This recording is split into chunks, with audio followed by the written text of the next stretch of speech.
So I want you all to remember these words, okay? Making money is an action. Keeping money is a behavior. But growing money is wisdom. But also keep in mind that the federal government's bank account just saw a sharp drop in its cash as the default deadline looms. We are on the brink of a historic economic collapse. Many will not survive. Many more will face extreme challenges and difficulty. The Treasury General Account had $87.4 billion on Monday, down from the $140 billion on Friday. And at this rate, the Treasury General Account will be near $0 very, very soon. And it isn't just our federal government that's in need of funding either.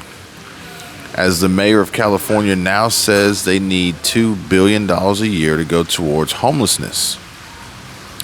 Governor Gavin Newsom said it will take $2 billion in annual ongoing funding to ease homelessness on their streets. And the mayors acknowledged the difficult fiscal position, but argued that California's biggest humanitarian crisis deserves an immediate influx of consistent funding.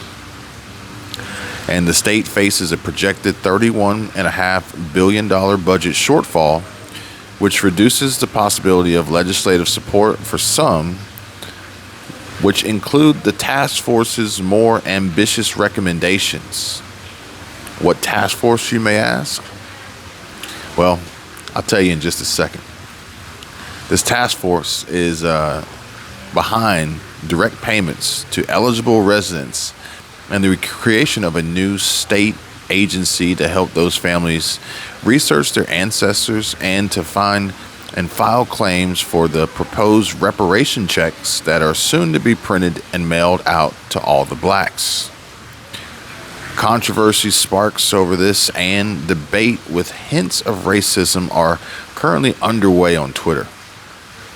Many black people in California hope this doesn't end up being just another broken promise after in 2020, California became the first state to approve the creation of a reparations task force in order to study the state's role in perpetuating systemic racism and to find ways to atone. Although California entered the Union as a free state, it did not enact laws guaranteeing African Americans freedom. And this is according to a draft report from the task force.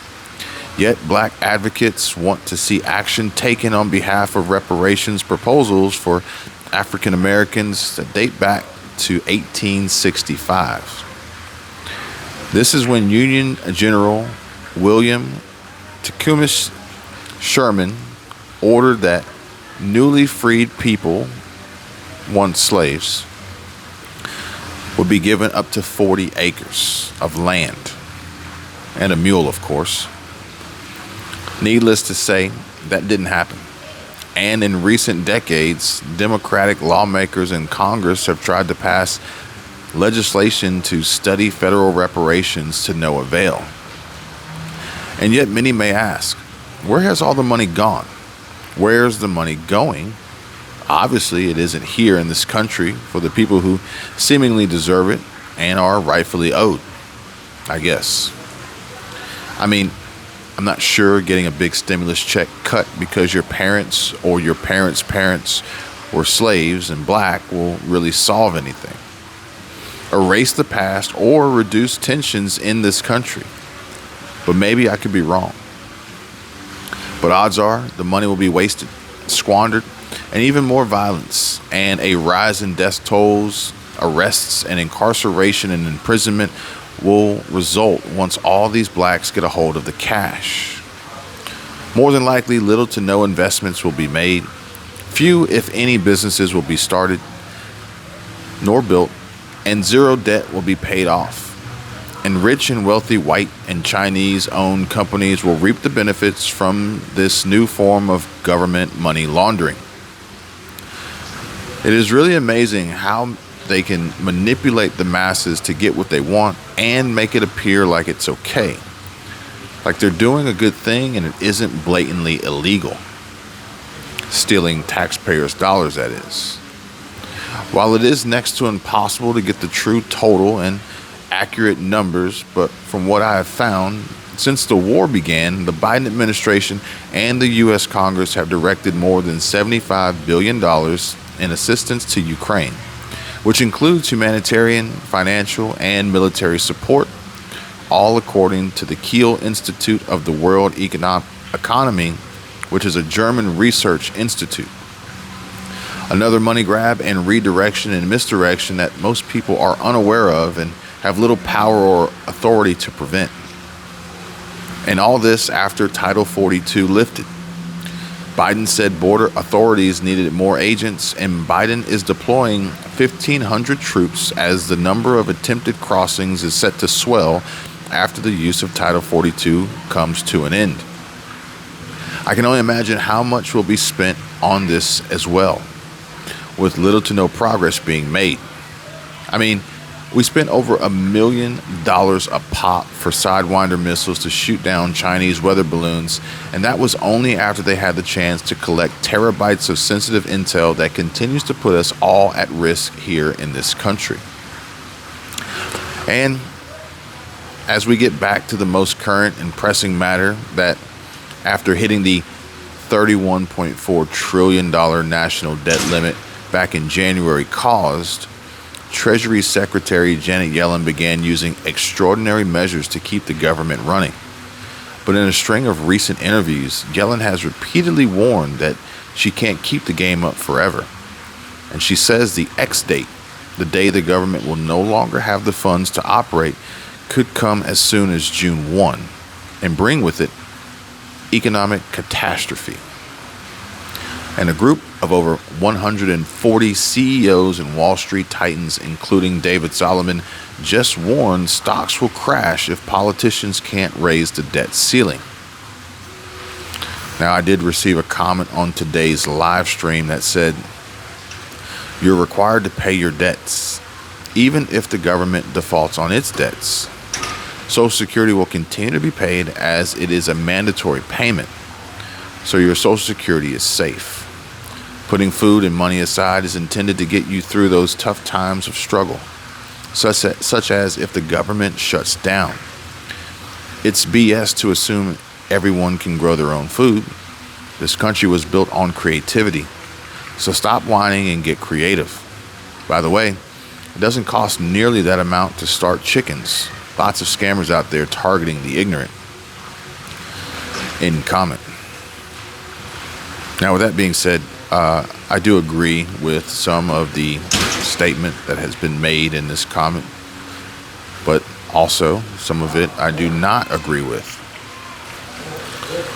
I agree that you still have to pay your debts despite the government defaulting on theirs.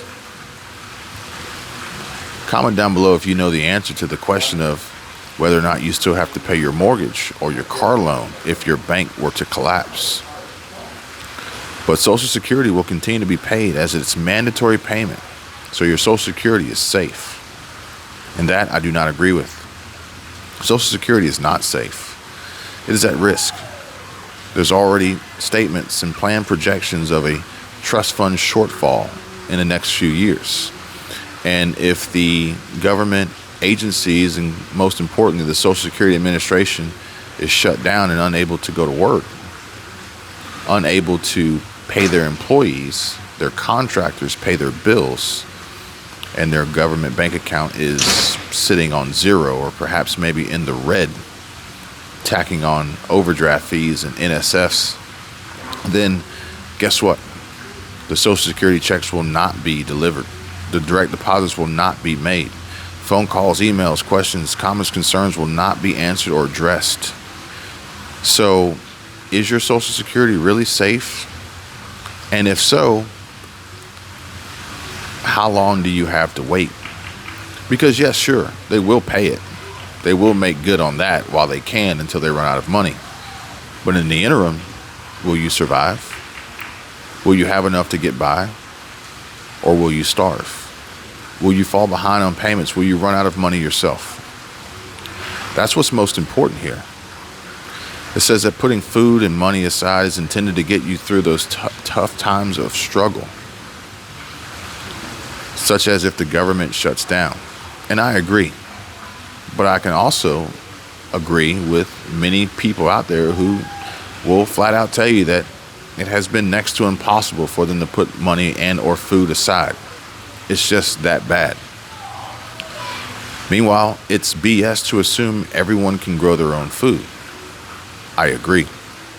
This country was built on creativity, so stop whining and get creative. I don't know if people are whining, but I will say that we do have to get creative in order to survive. By the way, it doesn't cost nearly that amount to start chickens. And the amount that I said in the live stream was roughly $2,000 based on a report that was shared by a media outlet and someone who had a starter package for raising chickens and getting your own chicken coop going. Sure, I'm sure there's ways of doing it for less, but at the end of the day, the whole point of it was that if you experience a financial hardship, I don't think the first thing you're going to do is run out and spend money to raise chickens. There are lots of scammers out there targeting the ignorant. I wholeheartedly agree with that one. Meanwhile, another comment says, "Thank you, Kevin, for your information. I'm on a small fixed income. Do you think it would be better to move to Texas? Please respond. Thank you." I can only imagine that this question came as a result of the videos that I posted yesterday. If you haven't seen them, go check them out. I can't say with any certainty if it would be better to move to Texas because I would need more information on your particular situation and what a small fixed income means. What are your goals? What are your risks? What are your concerns? What are your needs? As well as a variety of other factors that'll come into play. Me personally, I don't think I'd be moving to Texas. I like it here in Florida. And in fact, my wife, Squirrel Tribe, Michelle, just informed me that the other plus side to where we live is that Florida does not have fluoride in its drinking water. So that's a plus.